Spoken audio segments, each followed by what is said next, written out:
Okay, everybody. In this video, we're going to be talking about some of the basic elements of persuasion. All the speeches that we will be doing from this point in the semester on relate to persuasion. So these are some fundamental concepts that you'll need throughout this remainder of the semester. Okay, so we're going to start out by talking about the rhetorical triangle. This is the rhetorical triangle. Now, what do we mean by rhetorical? You've probably heard that word in connection to a rhetorical question. A rhetorical question is one specific type of rhetoric that you might use, because rhetoric is the science of persuasion. Rhetoric is everything that you do to try to get the audience to believe what you want them to believe. So a rhetorical question is called a rhetorical question because it's a question that's not designed to gain information, but to influence the way somebody thinks. Now, the rhetorical triangle is made up of three elements: purpose, audience, and persona. Two of those are pretty straightforward. Persona is a little more complicated. But let's start by talking about purpose. Purpose is whatever you're trying to accomplish when you're giving a persuasive speech. Your purpose might be to change people's perception of facts. Maybe it's to change their opinions.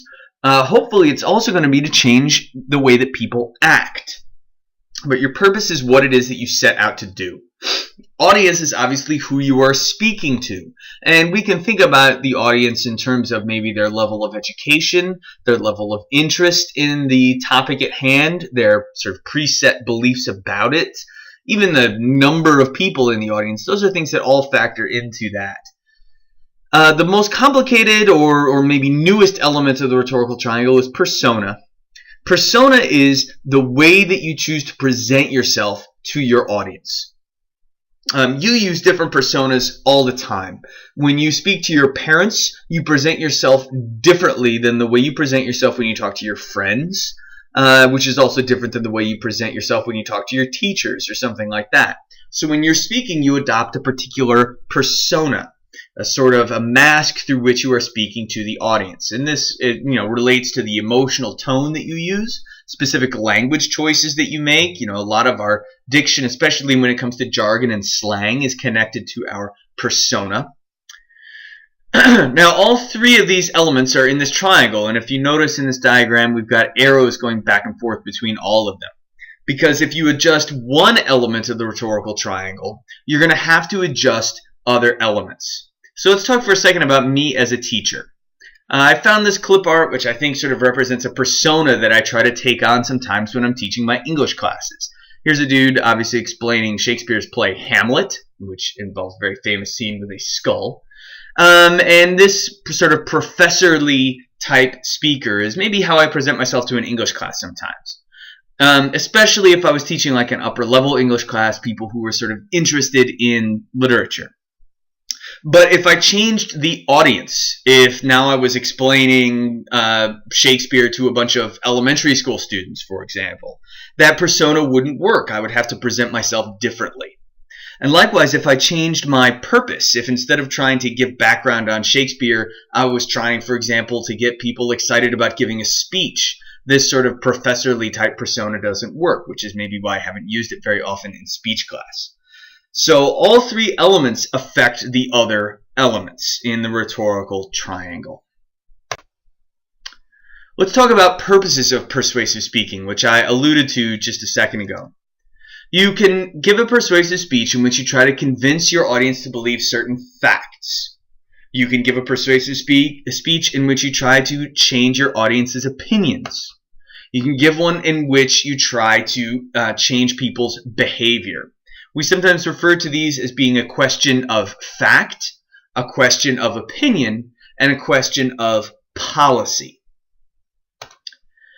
Sometimes it's possible to convince people of certain facts, but not to actually change their beliefs.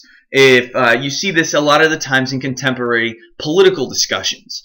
If people are having an argument about like global warming or healthcare, or something like that, they're very rarely disagreeing about the facts themselves. What they disagree on is what those facts sort of add up to mean. You also very frequently would see a situation in which you are managed to convince someone to change their beliefs, but don't actually get to change their behavior. This happens every time you're watching like an infomercial or something that wants you to donate money to some worthy cause or start recycling or something like that. And you think to yourself like, wow, I should really do that. They're really right about, why it's bad that people are starving somewhere or something like that. But you don't actually act on it. You don't actually donate the money. Also, and as high school students, you're very familiar with situations in which people affect your behavior without actually affecting the way that you feel about something. So whenever you're like forced to do your homework or something like that, your behavior is being influenced, but you might not recognize that the assignment's important or understand why you have to do it. So we bring this up because a good persuasive speech is going to succeed in doing all three. It's going to use facts to change the audience's opinions and get them to act. So let's talk about how you're going to go about doing that. There are three tools that you have at your disposal when you're trying to change an audience's opinions and behavior. We call these tools the three appeals. They have these Greek names because these go all the way back to Aristotle. So every time you give a persuasive speech, you're going to try to use all three of these appeals. The first appeal is logos.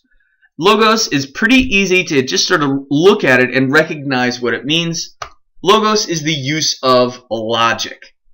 How do you construct the facts in your speech to make people believe what you're trying to say through your reasoning, through the way you sort of add up the information and draw conclusions?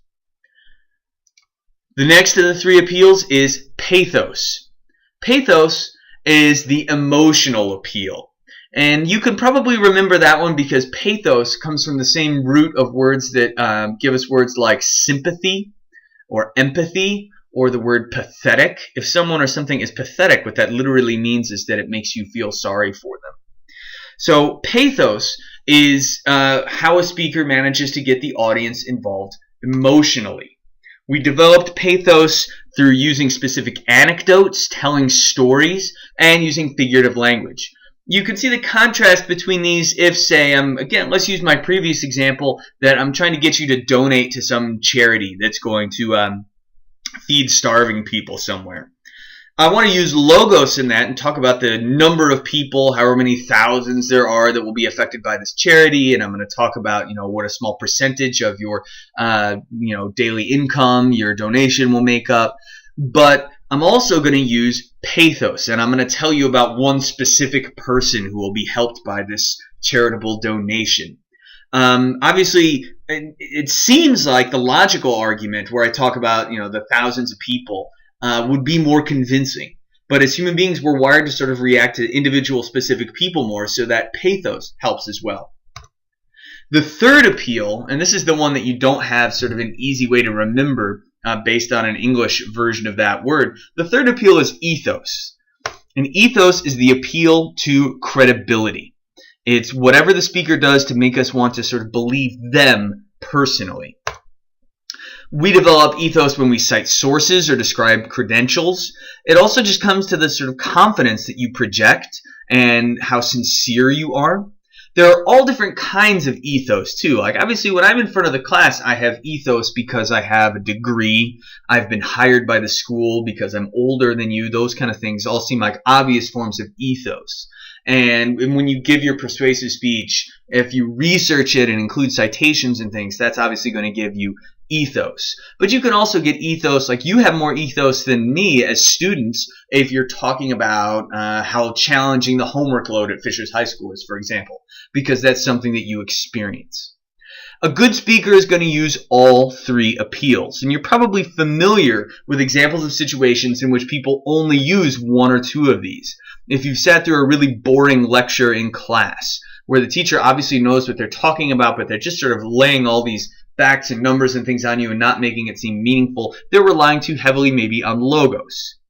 Pathos, most advertising relies too heavily on pathos. If you ever watched a commercial that made you feel a certain way, but then you stopped and thought about it and you were like, wait, that doesn't make any sense at all. I shouldn't go buy that. That's not going to solve all my problems. They're relying too heavily on pathos. A lot of the times you get frustrated with your teachers and parents if they only use ethos, if they only say, because I'm in charge of this class and I say that's what we're doing, without explaining logically why that's happening or trying to get you sort of emotionally invested in what's going on. That's an argument that's relying too heavily on ethos. So a good speaker is going to use all three appeals. Last thing we're going to talk about in this video are different types of audiences. And roughly we're going to talk about 4 types of audiences that you might have to deal with in a speech. Hopefully you're going to get to speak to a supportive audience. A supportive audience is one that's predisposed to agree with you. So if you're speaking to a supportive audience, they already like what you're about to say. If you're speaking to a supportive audience, you can be very sort of strong emotionally from the beginning, right? And you can really emphasize your points and play up things that your audience already believes. You can be, for example, very critical of someone or something if you know that your audience agrees that that's like a bad thing. The uncommitted audience is an audience that is interested in the topic but unsure which argument is correct. So if you're in a situation where people really aren't sure, they recognize that this is an important issue, but they really haven't made up their minds, that's an uncommitted audience. And that's one where you'll want to be sort of fair and even-handed and make sure that you can really argue your case, because there might be an equally valid case to be made for the other side. If you're going to confuse something from the slide, it's that you're going to confuse an indifferent audience with an uncommitted audience. An uncommitted audience, as I just said, is interested, but they haven't made up their minds yet. Indifferent audiences don't care about the issue at all. You experience being an indifferent audience a lot in a high school classroom when you're sort of being forced to be there. And you're probably taking at least 1 or 2 classes right now. Definitely not speech, but you're probably taking 1 or 2 classes right now that you really aren't interested in the material. So you're an indifferent audience. So if you're speaking to an indifferent audience, you're going to have to not just convince them that your position on something is right, but that the issue itself is important or worthwhile. So before you even get around to why what you want to do is important, you have to convince them, you have to persuade them that they should care about the issue in the first place. The last type of audience that you might encounter is an opposed audience, an audience that's predisposed to disagree with you. So an opposed audience, you're trying to convince them of something that they don't believe or don't want to do. So if you approached that audience the way you did a supportive audience and really sort of jumped on things right away and were really strong with your arguments and tried to sort of overwhelm them, you're just going to sort of force that audience further away from you. When you're dealing with an opposed audience, a lot of the times you have to acknowledge why they feel the way they do about the issue and then point out like maybe why your perspective is a bit more valid. You have to sort of treat them carefully. So as an example, let's say that I wanted to give a speech about ice cream. If I made the purpose of my speech that I wanted free ice cream for every student at Fishers High School every day, I would assume that that makes you a supportive audience. Since that's go back to that rhetorical triangle, since that's the purpose, it affects the audience. It makes you more supportive. And it affects the persona. I can be really excited about it. I can be fired up. I can, be very dynamic and just try to get you really whooped up and sort of engaged emotionally. Let's say, though, that we wanted to shift that audience and make it an uncommitted audience. So maybe the purpose is now we're going to have chocolate ice cream 2 days a week, and vanilla ice cream 2 days a week, and strawberry ice cream the 5th day out of the week, or something like that, where you're maybe interested in having ice cream, and maybe there's some people in the room that are fired up about chocolate, some who want more vanilla, and nobody's all that sure about strawberry or something. So my persona is going to be much more sort of logical and even-handed than the persona that I used when I was talking to that supportive audience. How about an indifferent audience where you don't care about the issue? I'm now giving a speech about why we should give out free ice cream at Fishers Elementary School or something like that, where it's not really affecting you at all. So now I have to make my persona someone who's really excited, not even about my particular stance about ice cream, but just wants to point out, first I have to convince you how morale at the elementary schools affects what goes on at the high school or something like that. And of course, if it was an opposed audience, if I was like, no free ice cream for anyone, that's going to make my audience predisposed to disagree with me. So I'm going to have to, my persona is going to be a little bit apologetic, and I'm going to say, of course I like ice cream as much as the next guy. More so, in fact. I really do like ice cream. But we have to acknowledge that the school doesn't have the money in the budget for ice cream for everybody all the time, or something like that. So changing the type of audience changes my purpose and my persona. So those are some of the basic elements of persuasion. We're going to do some work in class analyzing some different famous speeches in terms of the rhetorical triangle. What were they trying to accomplish? Who were they speaking to?